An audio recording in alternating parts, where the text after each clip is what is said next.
Bom dia, galera. Eu vou comentar aqui agora, né, algumas questões do 8º ano, que eu fiz a correção sobre aquele assunto de potências e raízes, tá? A primeira questão era para utilizar a regra de potência de mesma base, né, na multiplicação, na divisão e na multiplicação de potência e potência, tá? A letra A, eu tenho a mesma base ali. Então, toda vez que eu tiver multiplicação de potência, que elas tenham a mesma base, eu conservo a base e somo os expoentes, né? Mantive ali o 3, somando os expoentes, eu encontro o resultado 12. Na letra B, eu tenho divisão de potência de mesma base, tá?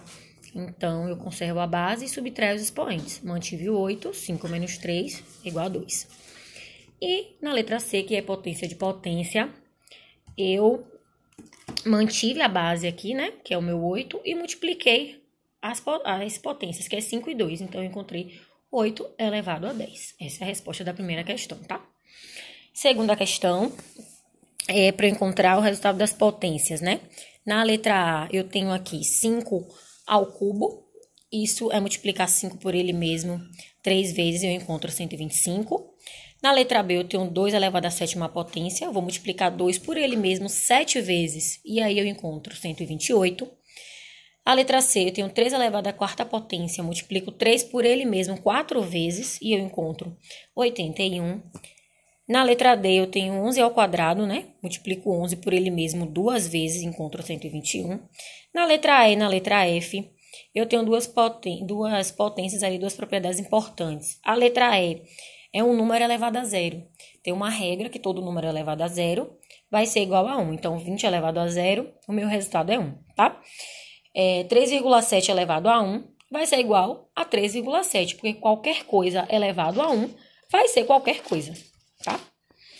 A letra G não saiu aqui na atividade, ficou em branco.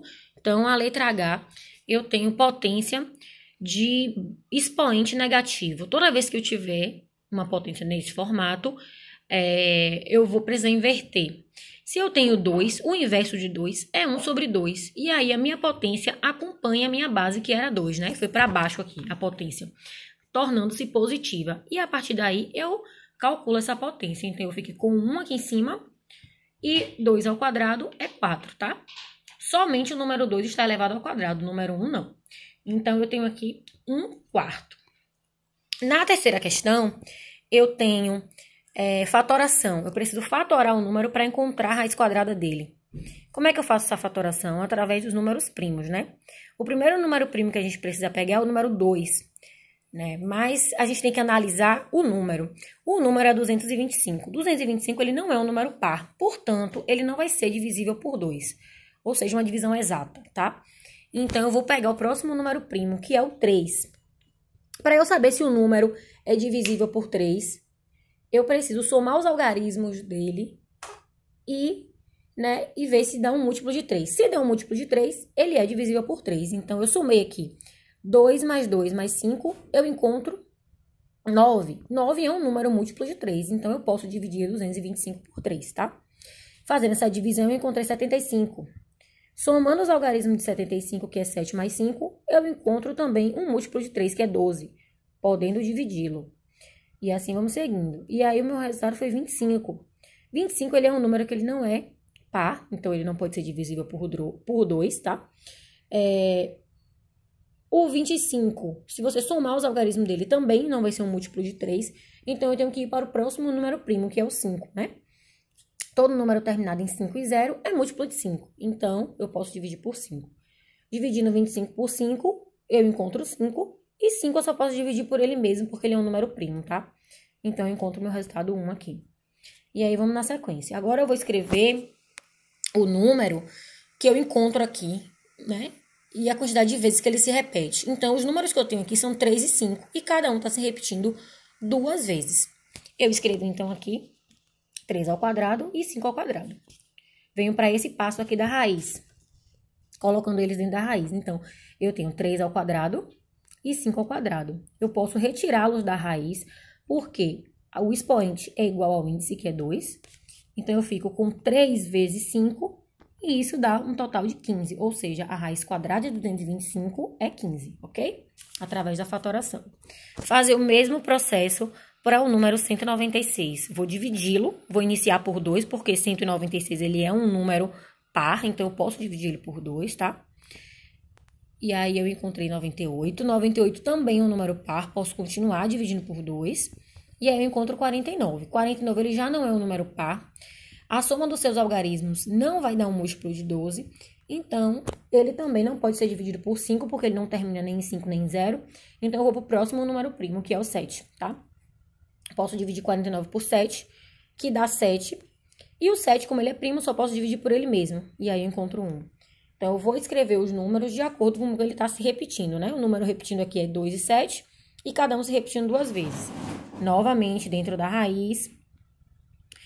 E assim eu posso retirá-los, né? Porque é o mesmo índice aqui. Eu fiquei com 2 vezes 7, que me deu 14. Então, a raiz quadrada de 196, de acordo com a minha fatoração, é 14, ok? Quarta questão. A quarta questão é para a gente resolver algumas expressões, né? Dentro da expressão, a gente tem que lembrar que tem uma precedência de operações e de elementos dentro dessa expressão, né? Eu primeiro preciso resolver os parênteses, os colchetes, depois as chaves e as operações. Primeiro eu resolvo a potência, depois a raiz, depois a multiplicação, divisão, soma e, por fim, subtração, ok? Vamos lá. Na letra A, eu tenho aqui 7 ao quadrado, menos raiz de 64, mais 3 ao quadrado, né? 7 ao quadrado é 49. A raiz de 64, a raiz quadrada, é 8. E 3 ao quadrado é 9, né? Operando tudo isso aí, eu encontrei o resultado de 50, né? Porque eu diminuí aqui. De 49, tirei 8, encontrei 41 e somei com mais 9, que deu 50, beleza? A letra B, eu tenho uma expressão um pouquinho maior. E aí, eu vou ter que levar em consideração a questão das chaves, dos parênteses, dos colchetes e as operações. Na segunda linha aqui, né, que a primeira foi só a expressão que eu escrevi, essa aqui eu só reescrevi a expressão. Nessa segunda linha, eu vou resolver primeiro esse parêntese aqui e todas as potências, né? Resolvi essa potência aqui que deu 64, resolvi esse 6 elevado a 0 aqui que dá 1 e 9 ao quadrado que deu 81. Na terceira linha, eu já resolvi esse parêntese aqui, ó. 81 menos 80 que deu 1 e ficou todo mundo aqui dentro do colchete. Dessa forma, eu já eliminei os parênteses e já eliminei também a potência, né? Repetindo aqui os que estão fora, 64 também repeti. Agora, eu vou resolver aqui o parêntese, né? Que ficou 5 vezes 1 mais 7 vezes 1. Primeiro a multiplicação, depois a soma. 5 vezes 1 deu 5, 7 vezes 1 deu 7. Dentro do meu colchete aqui, resolvendo, eu encontrei 12, né? E agora eu tenho que resolver isso aqui antes de fazer essa operação fora. 64 menos 12... eu encontro aqui 52 e multiplicando ele por 3, eu tenho 156, ok? Na letra C, a mesma coisa. Eu vou resolver primeiro ali aquele parêntesezinho junto com as raízes que estão fora. Vou resolvendo cada uma, colocando o resultado aqui. Raiz de 16, raiz de 64, raiz de 49 e a raiz de 81, né? Ambas são raízes quadradas, tá? E aí, eu resolvi separar para ficar mais fácil o entendimento os números positivos dos negativos. E assim eu posso operar. Somando todos os positivos, eu encontrei mais 21. Somando todos os negativos, eu encontrei menos 25. E se eu devo 25 e pago 21, eu continuo devendo 4, beleza? A última questão aqui da gente é a questão 5, que era uma simplificaçãozinha dessa expressão aqui, né? Se você, a princípio, você olha assim, pode assustar um pouco, mas a expressão ela é bem simples. Só seguir mesmo as regras de potenciação. A gente consegue resolver rapidinho essa expressão aqui. O que eu fiz aqui na segunda linha? Aqui eu só reescrevi, tá? Na segunda linha, eu transformei esse 8 num número da sequência que tá aqui, né? Que esse número aqui tem um padrão. Todo mundo aqui, a base é 2, só não 8. Eu tinha um 8 ali, né? Perdido. Esse 8 aqui tá perdido aqui. Então, eu preciso transformar ele numa potência de base 2. Como é que eu faço isso? Tem algum número que eu pego 2 e elevo ele e encontro 8? Eu tenho esse número. Se eu pegar 2 e elevar a terceira, eu tenho 8. Então, eu escrevi o 8 de uma forma diferente. Em vez de colocar 8, eu coloquei 2 elevado à terceira, certo? E aí, a gente mantém o padrão aqui, que todas as bases são 2. Primeiro passo, eu já mantive a mesma base. E aí, agora eu vou operar ali, né, os meus expoentes. Eu multipliquei 4 vezes 5 aqui, e eu encontrei 2 elevado a 20. O meu 8 virou 2 à terceira, né? E aí, eu vou multiplicar o 3 vezes o 2 aqui. Embaixo, esse 2, ele só tinha um expoente 1. Esse aqui, quando não aparece, o expoente é 1, tá? Aqui embaixo, expoente 1. E o outro aqui de cima, que era 2 elevado a 10, eu coloquei aqui, né? Então, nessa linha, eu já tenho todo mundo com seus expoentes definidos. 2 elevado a 20 vezes 2 elevado a menos 6, 2 elevado a 1 e 2 elevado a 10, né? Quando não aparece aqui, a gente tem o expoente 1.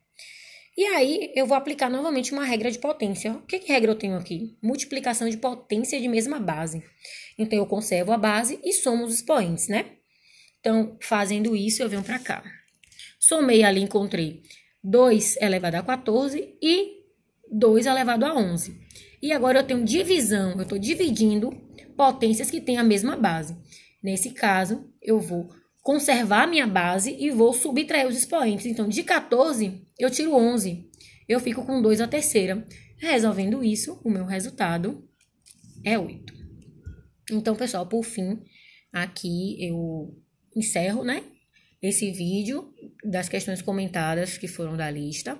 Qualquer dúvida é só perguntar lá, entrar em contato no grupo do WhatsApp da gente ou mandar mensagem para mim, também no privado, que eu respondo qualquer dúvida. Corrijam as atividades de vocês, apesar de vocês terem me mandado, né, por mensagem. Vocês precisam corrigir, fazer essas alterações. Caso não estejam dessa forma aqui, vocês corrijam no caderno de vocês. E até o próximo vídeo.